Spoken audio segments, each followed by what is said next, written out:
यदि सद्धर्म का मार्ग मिले तो केवल मुझे नहीं, वो सबके लिए उपलब्ध होना चाहिए। और अंत में मेरी भयानक परीक्षा हुई।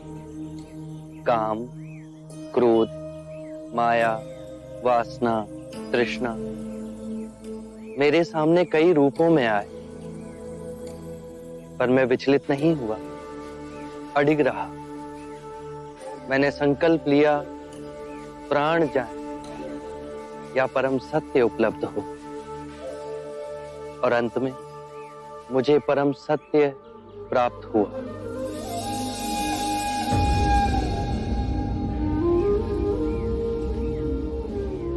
हे एक पुरुष बुद्ध, मुझे उस मार्ग पर पहला पग रखना तो सिखाओ। कारण और प्रभाव की सूक्ष्म और अदृश्य श्रृंखला से पूरी सृष्टि बंधी।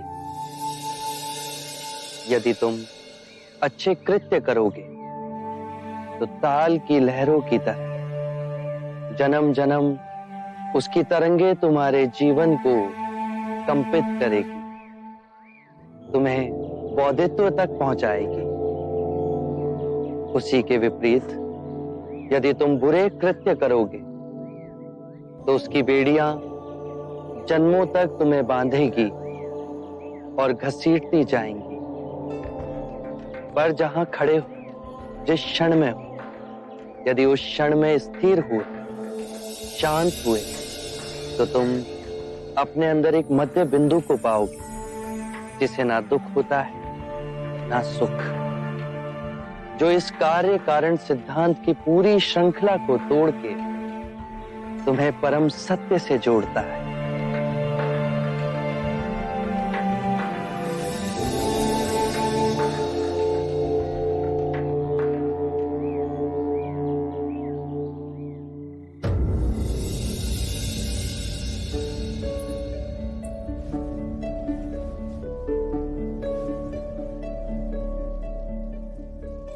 यशो, तुमने तो पूरे कक्ष में दीपावली मना रखी है। माँ, किसी के आगमन की खुशी में दीप प्रज्वलित किए जाते हैं ना। मेरे जीवन में दीपक कब प्रज्वलित होंगे माँ? यशो,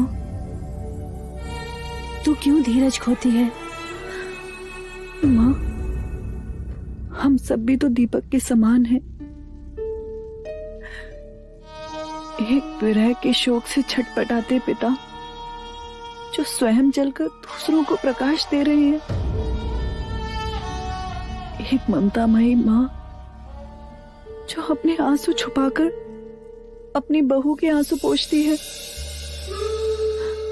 और एक माँ जो स्वयं दिए की भांति जलकर अपने पुत्र की याद को सदा अपने मन में प्रज्वलित रखती है। और एक बहू जो स्वयं जलकर अपने वृद्ध माता पिता और आशा के कोमल पौधे राहुल को ज्योति देती है। जिसके मार्ग में ये दिए जलाए हैं वो आएंगे ना माँ? कहीं वो हमें भूल तो नहीं गए?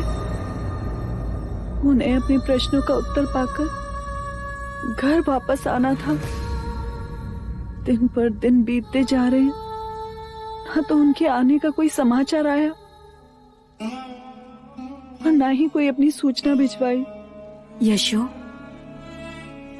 एक तरफ दिए भी जलाती है और दूसरी तरफ अपने मन में शंका भी पैदा करती है।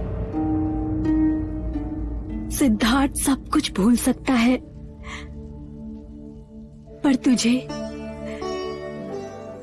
अपने पिता को, अपनी माता को,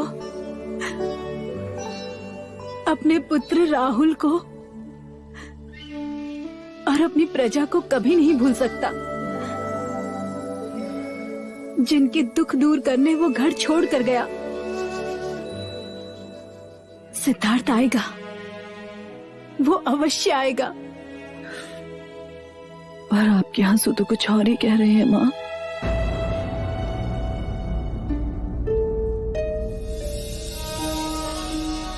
और कितनी प्रतीक्षा करूं माँ? कब तक दिए की भांति दिन रात जलती रहूं? कब तक इस कक्ष को यूं ही सजाती रहूं जिसका आधिपत्य मुझे भूल गया है? लौटता ही नहीं माँ।